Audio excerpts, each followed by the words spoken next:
Et si les anciens savaient quelque chose que nous avons oublié? Imagine des blocs de pierre de 100 tonnes parfaitement ajustés, sans ciment.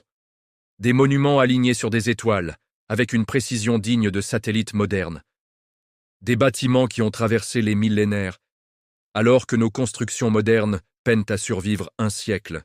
Des égyptologues aux astronomes, des architectes aux géologues, tous se posent la même question. Comment les bâtisseurs de l'Antiquité ont-ils fait? Ont-ils utilisé des techniques que nous avons perdues? Ont-ils accédé à un savoir qui dépasse le simple artisanat? Aujourd'hui, on décortique les plus grandes énigmes de l'architecture antique et on s'interroge sur les connaissances perdues de ces génies du passé. Prenons la grande pyramide de Gizeh. Construite il y a plus de 4500 ans, elle reste l'un des mystères les plus fascinants de l'humanité. Sa base est presque parfaitement carrée. L'écart moyen entre les angles est de moins de 0,05 degrés. L'alignement avec les points cardinaux est d'une précision incroyable.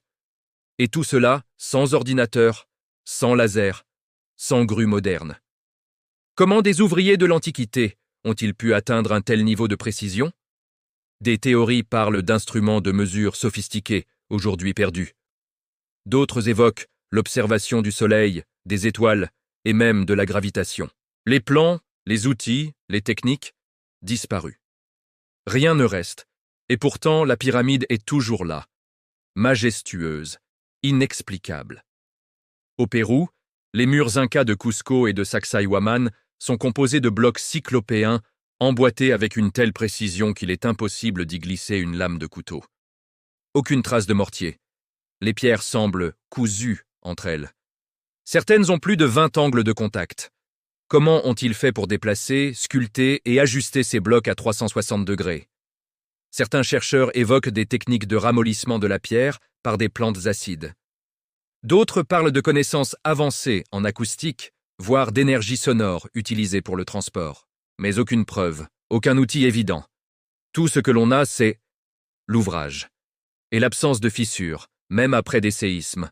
Est-ce du génie perdu ou une science oubliée? Baalbek, au Liban, temple de Jupiter. On y trouve le trilithon, 3 blocs de pierre pesant chacun plus de 800 tonnes. Encore aujourd'hui, aucune grue moderne ne pourrait les déplacer aussi précisément. Et pourtant, ils ont été posés sur d'autres pierres à plusieurs mètres de hauteur. Quelle technologie était capable d'un tel exploit il y a 2000 ans? Et que dire des sites comme Stonehenge, les dolmens de France ou encore les alignements de Karnak? Partout, les mêmes questions. Comment ces pierres ont-elles été transportées? Étaient-elles levées grâce à des techniques qu'on ne maîtrise plus? Quel était leur rôle? Religieux, astronomique, acoustique? Les mégalithes sont les fossiles d'une connaissance enfouie, et leur message reste muet. Partout sur la planète, des bâtiments anciens sont alignés avec une précision sidérale, les pyramides de Gizeh avec Orion. Teotihuacan et la Voie lactée, Angkor Wat, alignés avec les équinoxes, Chichén Itzá et le serpent d'ombre lors des solstices. Ces alignements n'ont rien de hasardeux. Ils demandent une maîtrise avancée du ciel, des cycles lunaires, des positions stellaires sur des siècles. Mais comment ces civilisations, sans lunettes, sans horloge atomique, pouvaient-elles observer l'espace avec autant de rigueur? Des hypothèses parlent d'observatoires cachés, de lentilles taillées, de chambres de résonance dédiées au calcul. Une chose est certaine, les anciens comprenaient le ciel bien mieux qu'on ne le pensait, et cette science des étoiles semble avoir été mise à l'oubli. La machine denticitaire, découverte au fond de la mer Égée, est une sorte d'ordinateur mécanique vieux de 2000 ans. Elle prédisait les mouvements des planètes, les éclipses, les Jeux olympiques.